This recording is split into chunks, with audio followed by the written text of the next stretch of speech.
Okay, we had our frozen sweet potatoes in our crock pot on high for about an hour and a half. They should be soft and mushable, and we are just grabbing our potato masher and we're mashing all of our sweet potatoes. Now that was 30 ounces of sweet potatoes, so let's go ahead and get this nice and smashed.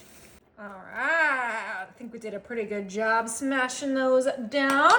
I have 1 stick of melted butter that we're going to pour into our crock pot with our sweet potatoes.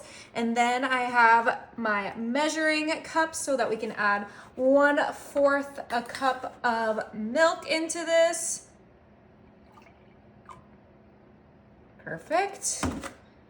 Pour that in there. Beautiful. We have some light brown sugar, and we are going to add 1/2 a cup of packed light brown sugar. You can use dark brown if you prefer. I just got the light. Next, we're adding 2 eggs into our crock pot. Now, this is gonna be a super easy, super delicious side dish that you can set and forget because it's in your crock pot. Once we have our eggs in there, we're gonna add some vanilla, and we need 1 teaspoon of vanilla right in there. You can use vanilla bean paste, but this is a traditional kind of side dish that's great for the holidays, great for any occasion. We're adding a little bit of salt in here, just a nice little sprinkle of salt. And then we have some cinnamon. If you love sweet potatoes, you're gonna love this dish. Now, some people like to use yams for this, but I like sweet potatoes, and I love how convenient the frozen, already cut and peeled sweet potatoes are. Now we're gonna add some nutmeg. Now, if you don't like any of these ingredients, you can skip them, but I love all of these, and I think this is gonna be amazing.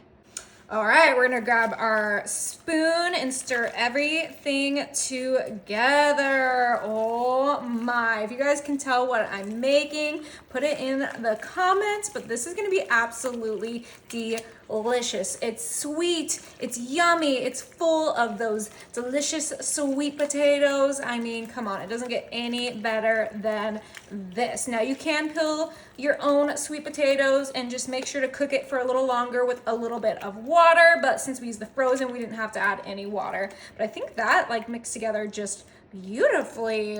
Smells good. Oh my gosh, it smells incredible. All right, now for the good stuff. We have our mini marshmallows because we are making a sweet potato casserole, and you can't do a sweet potato casserole without some marshmallows. Now, I'm gonna go a little light-handed on the marshmallows because I like it when my sweet potatoes peek through the marshmallows, not when it's fully covered. So I added about, a couple handfuls. Now I'm adding my pecans because you need some crunch in your sweet potato casserole. But if you have people allergic to nuts, you can skip this. Is there nuts in nutmeg though? No, I don't think so. I don't know if that's a stupid question, but I just had to ask because of the name. All right, we're gonna put our lid back on. We kept this on high, and we are gonna keep this on high until it is ready.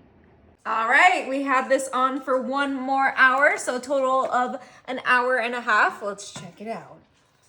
Oh my, it smells so good. I cannot wait to dig into this. Our Crockpot sweet potato casserole. I'm going right in the middle.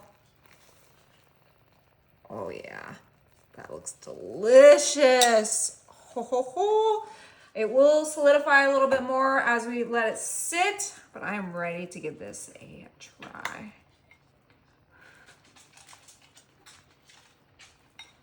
Is it good? Oh my goodness. Wow. Perfectly sweet, perfectly yummy. You guys have got to give this a try.